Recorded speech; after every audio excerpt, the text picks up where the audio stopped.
जनपद मैनपुरी के विधानसभा क्षेत्र के ग्राम दिहुले स्थित एक डिग्री कॉलेज में समाजवादी पार्टी के राष्ट्रीय अध्यक्ष अखिलेश यादव के नेतृत्व में कार्यकर्ता सम्मेलन का आयोजन किया गया, जिसमें शिरकत करने पहुंचे विपक्षी नेता पक्ष स्वामी प्रसाद मौर्य ने भारतीय जनता पार्टी पर जमकर निशाना साधा।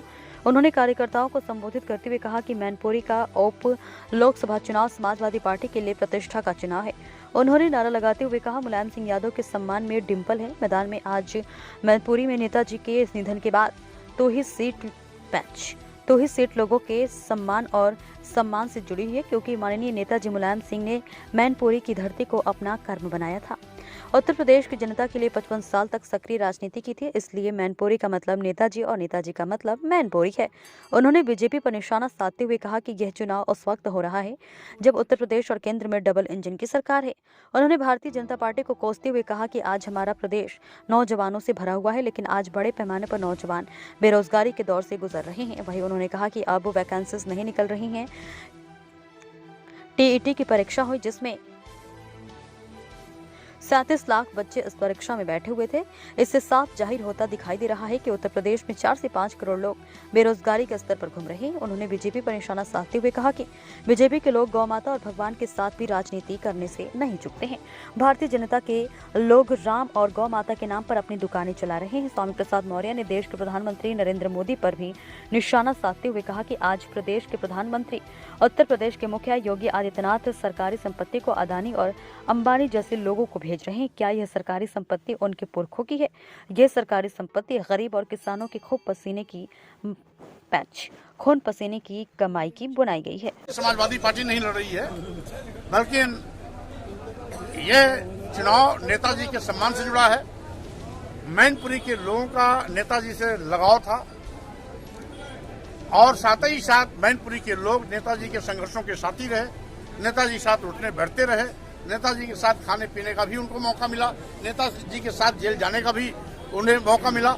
इसलिए जो भावनात्मक लगाव है उसको देखते हुए जाति पार्टी धर्म से ऊपर उठकर नेताजी के सम्मान में डिंपल यादव जी को लोग अपना आशीर्वाद देने जा रहे हैं और बड़ी ऐतिहासिक जीत दर्ज करके नेताजी को सच्ची श्रद्धांजलि मैनपुरी की जनता करेगी। एक तरफ केशव मौर्य कह रहे हैं कि हर हाल में जो है जीतेगी सीट भाजपा, क्या मानते हैं?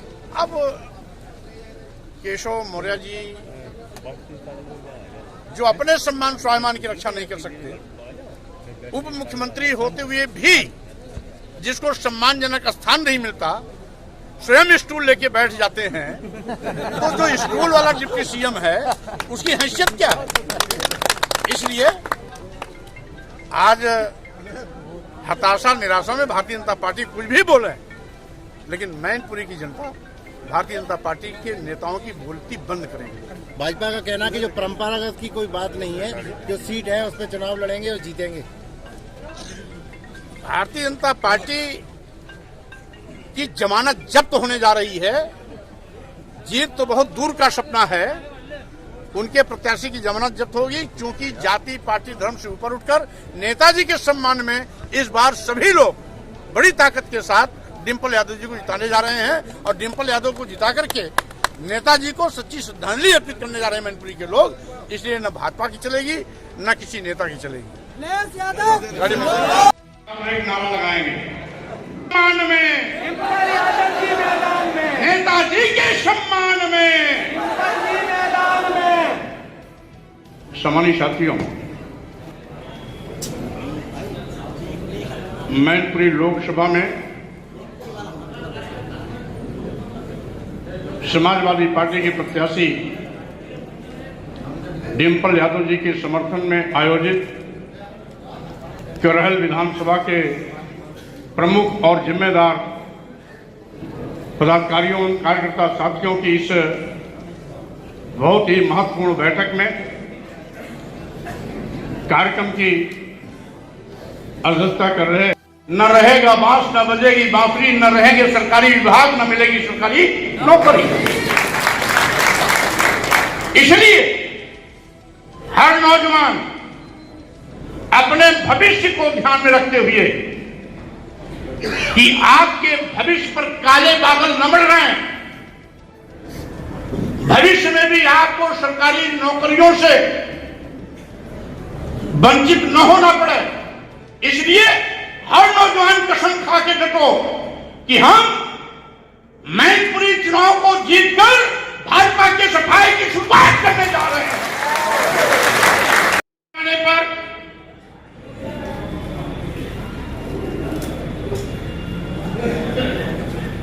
प्रदेश में नौजवान बेरोजगारी के दौर से गुजर रहा है। जब से भाजपा सरकार आई है तब से सरकारी नौकरियों की वैकेंसीज निकलना बंद हो गई। यहां तक कि ये भाजपा सरकार नौजवानों को बेरोजगार की फौज बना रही है।